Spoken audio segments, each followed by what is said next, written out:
Hello, नमस्कार, आदाब, सत श्री अकाल। आप सभी को विद्याकुल, जय महादेव विद्याकुल पर स्वागत है। मैं साहिर कमाल आप सभी का स्वागत करता हूं और आज आपको जान करके ये हैरानी भी होगी और खुशी भी होगी, ख़ास तौर से हम लोगों के लिए। और एक सबसे बड़ा मोटिवेशन और इंस्पिरेशन जो है उन तमाम बच्चों के लिए जो हर बोर्ड एग्ज़ाम में अव्वल या टॉपर बनना चाहते हैं। सन 2022 कल जो रिज़ल्ट आया है यूपी बोर्ड का 11th and 10th and 12th का, तो उसमें आप सभी ने अभी तक देख लिया होगा कि टॉपर पोजीशन पर हमारी गर्ल्स काबिज़ हो गई हैं, आ गई हैं। और आपने जो हमारे बगल में बैठी हैं अंशिका यादव, इनका फ़ोटो भी अभी तक न्यूज़पेपर में देख लिया होगा। तो क्या है सक्सेस मंत्र और क्या कोई ख़ास वजह होती है सफल होने के लिए या कुछ विशेष कारक हैं? कैसे इंसान जो है लाखों स्टूडेंट में टॉपर बन जाता है, किस तरीके से वो मेहनत करता है और किस तरीके से अपनी पढ़ाई को कंटिन्यूस रखता है, किस तरीके से वो टाइम मैनेज करता है, क्या सेक्रीफाइसेस करता है, किस तरह से अपने सपने संजोता है, इन सारी बातों पर चर्चा करेंगे। मैं सबसे पहले जो हमारे स्टेट की सेकंड रैंकर अंशिका यादव, उनसे ही उनका परिचय आप सभी को दिलवाना चाहूँगा। उसके बाद उनके पिताजी जो हमारे लेफ़्ट साइड में बैठे हैं, राम बहादुर जी, मिस्टर राम बहादुर जी, जिनकी ये बेटी, जिनका नाम इन्होंने रोशन किया, और रोशन ही नहीं मतलब सातवें आसमान पर, क्योंकि हम जिस बोर्ड से है ना बेटा, यूपी बोर्ड, उस बोर्ड में लाखों की तादाद में बच्चा बैठता है, उसमें से एक बच्चा टॉपर होता है। टॉप सेकंड पोजीशन करना, एक्वायर करना, ये कोई मामूली बात नहीं है। ये एक ऐसी बात है जो इम्पॉसिबल लगती है, लेकिन बड़ी आसानी से देख रहे होंगे आप चेहरे पर इस बेटी के कि चेहरे पर कोई भी ना एटीट्यूड है, ना कुछ घबराहट है, बहुत नॉर्मल सी लड़की, फिर भी आप सभी के बीच में से एक टॉप पोजीशन पर आई है। तो आज हम लोग बहुत खुश हैं। मैं आया हूँ ख़ास तौर से, हमारे शुक्ला सर सामने बैठे हुए हैं और डीके सर सामने बैठे हुए हैं, तो बड़ी दूर से चलते हुए आए और इस उम्मीद में अभी हम आपको इनके सारे परिवेश से भी जो है मिलवाते हैं कि इनका जो परिवेश है, इनका जो आस पड़ोस है वो कैसा है। चलिए बात करते हैं अंशिका यादव से। अपना बेटा नाम बताएं आप, और अपने पिता का नाम, अपनी माँ का नाम। सर, मेरा नाम अंशिका यादव है। मेरे पिता का नाम मिस्टर राम बहादुर यादव है और माता का नाम मिसेस गीता देवी है। आपने सपना जो देखा, आपने क्या कभी सोचा था इस बारे में कि आप टॉप पोजीशन मतलब स्टेट में टॉप कर पाएंगी? सर, मैंने कभी ऐसा नहीं सोचा था। मैं केवल डिस्ट्रिक्ट तक ही सोची थी, स्टेट में नहीं सोचा था। स्टेट नहीं सोचा था। अच्छा, इस बच्ची के जो है आपने बात सुन ली होगी शायद इसके बोलने के तरीके से ही, मतलब उसने पहले सोच लिया था कि हम डिस्ट्रिक्ट टॉप करेंगे। मतलब देख रहे हो, स्पिरिट देख रहे हो। अगर किसी बच्चे की ये स्पिरिट है कि वो डिस्ट्रिक्ट टॉप करेगा, तो ऑब्वियसली बात है सफल तो वहीं हो गया, क्योंकि उसने सोच लिया है। तो सोच बहुत बड़ी होती है, तभी इंसान आगे बढ़ता है। उसने डिस्ट्रिक्ट सोचा था, भगवान ने उसे डिस्ट्रिक्ट 75 डिस्ट्रिक्ट में टॉप कर दिया। ठीक है, तो बाकी आगे की बातें और अंशिका जी ही करेंगी। तो कल से किस तरीके की आपकी खुशी या किस तरीके आपका माहौल आपके आसपास पड़ोस में बना रहा और किस तरीके की आपने सेलिब्रेशन किया? सर, घरों पर सभी लोग खुशियों का माहौल था। यहाँ पर जो ढोल वगैरह बजाए गए, उसमें घर परिवार के सभी सदस्य ने डांस भी किया। ऊपर से हाँ। अच्छा, सिंपल सी बात है, सारे बच्चे जो है ये परेशान होते हैं, सर कितने घंटे पढ़ें और कितना पढ़ें और कब तक पढ़ें, इसके बारे में कुछ बताएं। सर, टाइम नहीं मैटर करता है, वो चाहे 2 से 3 ही घंटे पढ़े, लेकिन वो ध्यान से पढ़े तो ज़्यादा बेटर रहेगा। मतलब ये तो बात हमने भी नहीं सोची कि हमें इनको ये जो है, शायद हमने पूछा भी नहीं, और ये बात हर टीचर शायद सभी से कहता हो कि टाइम मैटर नहीं करता। अच्छा, जो कर पाता है वो लाखों में एक होता है, वो है अंशिका यादव। तो इन्होंने यही सोचा कि टाइम मैटर नहीं करता, और टाइम के अलावा आपकी मेहनत उस 1 घंटे में कितनी है या 10 घंटे में कितनी, ये मैटर करती है।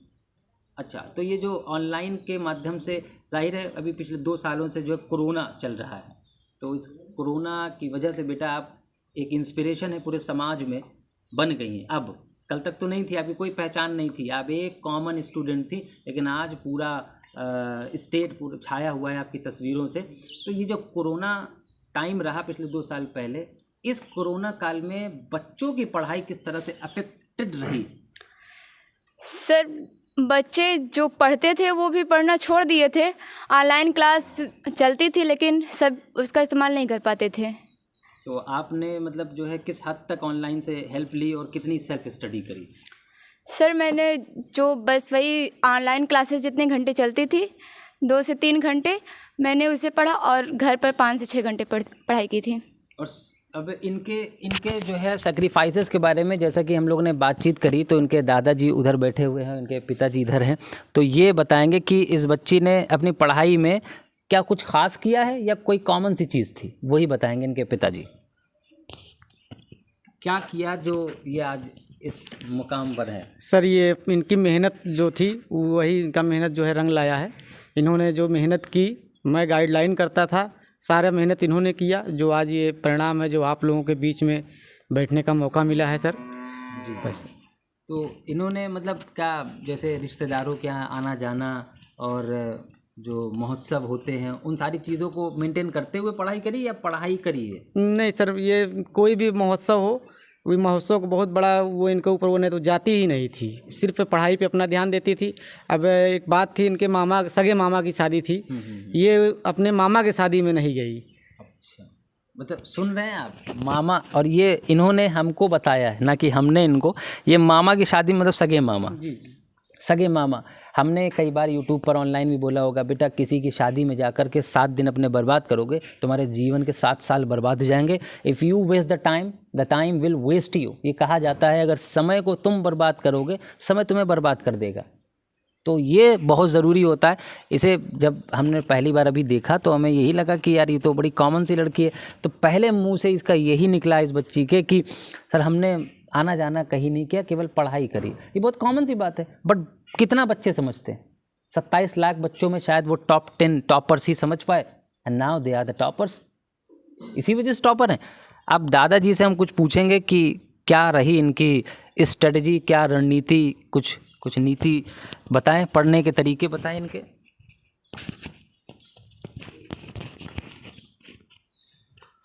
ये बच्ची अपने परिश्रम से पढ़ती थी, ये स्कूल में भी पढ़ती थी, 5-6 घंटे है या अपनी पढ़ती थी, परिश्रम से पढ़ती ही चलती है। जिसका कोई ट्यूशन वूशन नहीं कराया गया था, ना ट्यूशन इसने किया था। ये अपने बल पे, अपने परिश्रम में ये वो अपने वो इतनी उन्नत की गई है।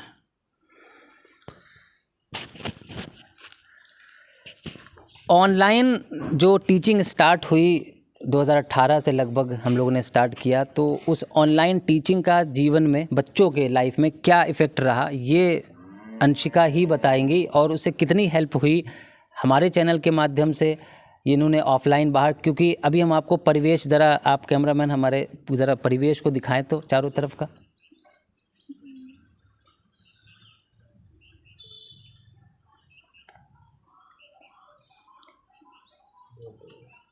सारी चीज़ें देखिए, सारी चीज़ें आप देखते रहिए कि ये परिवेश आप देख पा रहे होंगे कि किस परिवेश में, ज़रा सड़क आप देख लें, क्योंकि बहुत से बच्चे ये एक्सक्यूज़ देते हैं कि सर हमारे आसपास कोचिंग नहीं है, सर ये क्लास नहीं अवेलेबल है, सर स्कूल बहुत दूर है।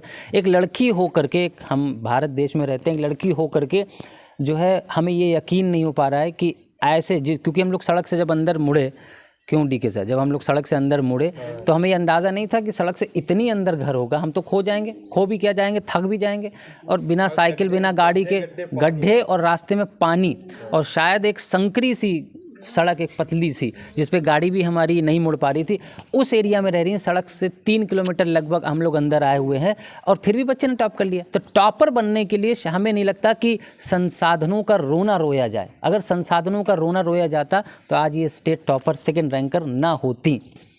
ये बात समझ में आ रही? तो शायद इस बच्चे ने ऑनलाइन माध्यम से भी अपनी पढ़ाई को जारी रखा, क्योंकि वो जो ऑनलाइन माध्यम होता है आज के इस दौर में, हम लोग के ख्याल से ऐसे तमाम अंशिका जैसे बच्चों की लाइफ में एक बहुत ही इम्पॉर्टेंट रोल प्ले कर रहा है, क्योंकि बहुत से बच्चे, लाखों बच्चे जो है कोचिंग नहीं कर पा रहे हैं, ट्यूशन नहीं, सूटेबल टीचर नहीं मिल पाता है, ना ट्यूटर आ पाता है। तो ऑनलाइन कितना हेल्पफुल रहा, या हमारा जो जय महादेव विद्याकुल के माध्यम से इन्होंने कुछ भी पढ़ा है तो वो कितना हेल्पफुल रहा, इसके लिए आप अंशिका से ही पूछ सकते हैं। सर ऑनलाइन क्लासेस जो है अब हर बच्चा ऑनलाइन ही पढ़ता है। जो लोग घर से नहीं निकल पाते हैं अब वो अक्सर ऑनलाइन का ही इस्तेमाल करने लगे हैं। और जो विद्याकुल है वो लाखों बच्चों का हर साल मतलब मदद करता है। तो आप किसी खास टीचर को मतलब ये इफ़ेक्ट मानती हैं कि उनका इफ़ेक्ट ज़्यादा रहा?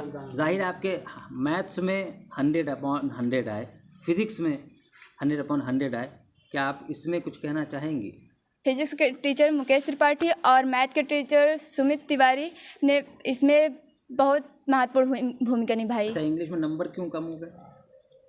सर पता नहीं इसका। इंग्लिश में देखो बच्चे, इंग्लिश सर मेरा कमज़ोर था। कमज़ोर तो मैथ भी होता है, फिजिक्स भी होता है, ये तो नाइंसाफ़ी है हमारे साथ। और हिंदी तो उतना नहीं केयर करते थे उस हिंदी और इंग्लिश पर। चलो इस पर हम ये कहना चाहेंगे, देख रहे हो बच्चों, देखो आज इनके 475 मार्क्स आए जो कि हाईएस्ट हैं, सेकंड आना मतलब हाईएस्ट होना। फिर भी ये चाहते तो 495 भी लाते और 500 भी ला सकते थे, आप भी ला सकते हैं। देखो इन्होंने कहा उतना केयर नहीं करते थे। If you care all the 5 subjects equally, अगर पाँचों सब्जेक्ट्स को इक्वली लेके चलो तो आराम से 500। बहुत मेहनत क्या, इन्होंने फिजिक्स पे कमांड बना ली 100/100 आए, मैथ्स पे बना ली तो 100/100 आए, लेकिन हिंदी में इन्होंने केयर कम करी, वरना उसमें भी 100। जब कोई बच्चा फिजिक्स में 100 में 100 ला सकता है, मैथ में तो हिंदी और इंग्लिश क्या होती है?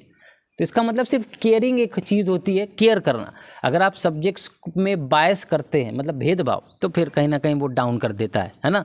दूसरा सब्जेक्ट शायद केमिस्ट्री में 98 आए आपके, उसमें 1-2 नंबर कम हो, चलो वेल एंड गुड है, लेकिन मैथ्स के साथ साथ इंग्लिश और हिंदी में तो बच्चों को ये आप कुछ कहना चाहेंगे कि हिंदी इंग्लिश में भी आप लोग अपना ख़ास तौर से ध्यान रखें, क्योंकि जो है वो नंबर कम कराता है। सबको लगता है हिंदी ऐसा सब्जेक्ट है कि उसे बिना मतलब उस पर ज़्यादा ध्यान ही नहीं देते हैं, लेकिन सभी सब्जेक्ट पर बराबर इक्वल टाइम देना चाहिए, तभी जाकर इक्वल नंबर आएगा। अच्छा, ये सीखा अपने मार्क्स को देख करके आपने सीख लिया होगा? Yes sir. अच्छा, तो अब डीके सर हमारे जो कुछ पूछना चाहें, ज़रा आप डीके सर को दें। तो बेटा, ये जो सफलता का राज है उसे थोड़ा सा हमारे जो आपसे छोटे बच्चे हैं जो जय महादेव विद्याकुल से पढ़ते हैं, कुछ उनको बताइए कि हम कैसे अपनी सफलता को प्राप्त कर सकते हैं। कितने घंटे पढ़ें, कैसे पढ़ें और कैसे जुड़ें विद्याकुल से, कैसे जुड़ें और कैसा पढ़ाया जाता है। ये आप थोड़ा सा अपने जो छोटे बच्चे हैं आने वाले हैं उनको थोड़ा सा कुछ मोटिवेट करें।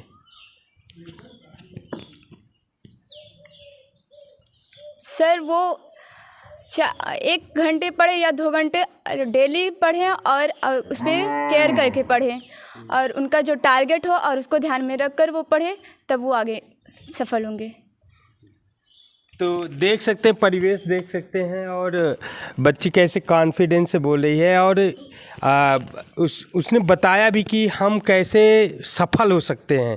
और परिवेश देख करके आप अंदाज़ा लगा सकते हैं कि लड़की कहाँ से निकलकर टॉपर आई, यूपी टॉपर सेकंड आई। और ये यूपी अकेले नहीं, सही सर मैं समझता हूँ ये भारत का और एशिया का सबसे बड़ा बोर्ड माना जाता है यूपी बोर्ड, जहाँ पे सबसे ज़्यादा बच्चे होते हैं। और इस बच्ची ने उस स्थान सेकंड रैंक वहाँ पर उस पोजीशन पे गई कि हमें तो गर्व है ही है, और इनके माता पिता को, दादा को, सबको, और मुझे लगता है पूरे ज़िला को और पूरे राज्य को गर्व होगा। ठीक है, तो शुक्ला जी कुछ।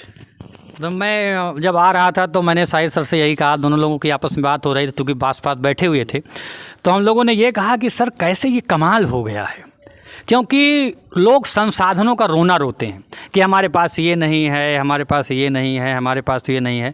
तो इससे हमको ये लगा कि ऐसा नहीं है, हम सीमित संसाधनों में भी वो कर सकते हैं जिसको दुनिया, संसार स्वीकार करता है, जिसको सलाम करता है, जो एक प्रमाण होता है। और उसी प्रमाण को आज हंसिका जी ने प्रमाणित किया है। और आप देख रहे होंगे कि क्या परिवेश है। अब यहाँ पे देखिए वो संसाधन नहीं है, लेकिन मैं अपनी तरफ से और पूरे टीचरों की तरफ से और हंसिका जी से केवल एक सवाल पूछना चाहता हूँ कि हम अपने छोटे भाइयों को, अपने छोटे छात्रों को, अपने जूनियर्स को किस तरीके से हम अपनी पढ़ाई को आगे कंटिन्यू कर सकते हैं। और जैसा अभी आपने कहा कि सर हमने हिंदी पर, इंग्लिश पर ध्यान नहीं दिया, और अगर ध्यान दिया होता तो आज कुछ और ही परिणाम होता। तो इसके विषय में भी थोड़ा सा मोटिवेट करें कि जिससे सभी विषय को लेकर के बच्चे बराबर पढ़ें। ये चीज़ तो हम लोगों को आभास है, लेकिन अब थोड़ी सी जो समस्या हुई है वो अंशिका जी बताएंगे कि हमारे हिंदी में क्यों नंबर कम आए, इंग्लिश में क्यों नंबर कम आए। तो उसके लिए भी आप लोग इनसे सुनिए और इनकी बात पर ध्यान दीजिए। सर मैं फिजिक्स, केमिस्ट्री, मैथ पर जितना केयर करती थी, हिंदी और इंग्लिश पर उतना नहीं ध्यान देती थी। वो तो जब एग्ज़ाम आया तब उस पर 1-2 महीने मैंने केयर किया था, बस उसके पहले नहीं किया था। बाकी ज़्यादातर बच्चे सुमित सर को पसंद बहुत करते हैं, वही हाल इनका भी है कि सुमित सर का और मुकेश सर का, भाई जाहिर सी बात है फिजिक्स और मैथ जैसे सब्जेक्ट जो हैं वो मतलब इन बच्चों को वो लगता है कुछ हमने सीखा नया पर डे उसमें, है ना। तो वो ख़ासतौर से इन्होंने मैथ, सुमित सर के फैंस जो होते हैं ना लाखों की तादाद में हो चुके हैं। सुमित सर के हमारे जो फैंस हैं वही हैं कि इन्होंने 100/100 सुमित सर के फ़ैन फॉलोइंग में कर लिए। ये फ़ैन हमारी शायद न थी या इनकी न थी, केमिस्ट्री में 98 आ गए, लेकिन सुमित सर तो है क्या कहने उनके। अच्छा, एक आखिरी ज़रूर क्वेश्चन होगा कि इतना अचीव करने के बाद लाइफ में अब जाहिर है वो सफल होना है, अभी तो ये स्टेप है पहली, आगे का क्या सोचा है, आगे का क्या सोचा है? सर आगे मैं यूपीएससी करना चाहती हूँ, यूपीएससी करके समाज सेवा करना चाहती हूँ।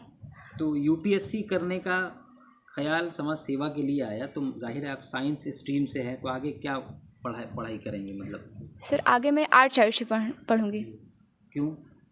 सर मुझे सिविल सर्विसेज में जाना है। तो सिविल सर्विस में केवल आर्ट साइड से ही जा सकते हैं या साइंस से भी? साइंस से भी जा सकते हैं, लेकिन आर्ट साइड ज़्यादा बेटर रहेगा। तो मैनेज कर लेंगी? सिविल सर्विसेज के लिए आर्ट साइड ज़्यादा बेटर रहेगा, ये इनका कमिटमेंट है।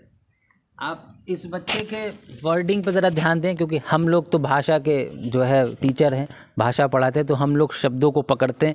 इन्होंने ये कहा कि बीए मतलब art side is better than BSc मतलब साइंस स्ट्रीम्स, बेटर कहा। ये नहीं कहा कि arts is easier than science. शब्द हम पकड़ते हैं और हमने पकड़ लिया, क्योंकि बीए करना बहुत से बच्चे कहेंगे आसान होता है, पॉइंट ज़रूर नोट करिएगा, बट इनके हिसाब से बीए बेटर है। बेटर मतलब बेहतर, और बेहतर का मतलब आसान से बिल्कुल नहीं होता। समझ पा रहे हैं बच्चों? तो बहुत से ऐसे बच्चे हैं जो साइंस पढ़ते हैं, आगे बीएससी कंटिन्यू करते हैं, कुछ बीटेक मतलब इंजीनियरिंग को फॉलो करते हैं और कंटिन्यू रखते हैं, कुछ जाहिर सी बात है आपका तो डॉक्टर बनते हैं। लेकिन इस बच्ची का जज्बा बचपन से, अभी जब हम लोग शुरुआत में बात कर रहे थे तो पिताजी ने, इनके दादाजी ने यही बताया कि इनको पढ़ाई से लगाव, और साथ में मतलब इनका नेचर भी ऐसा है, बहुत ही थोड़ा बहुत इंट्रोवर्ट रहती हैं अपने अंदर, अपने से मतलब पढ़ना है सिर्फ। तो आखिरी इंस्पिरेशन आता है क्यों?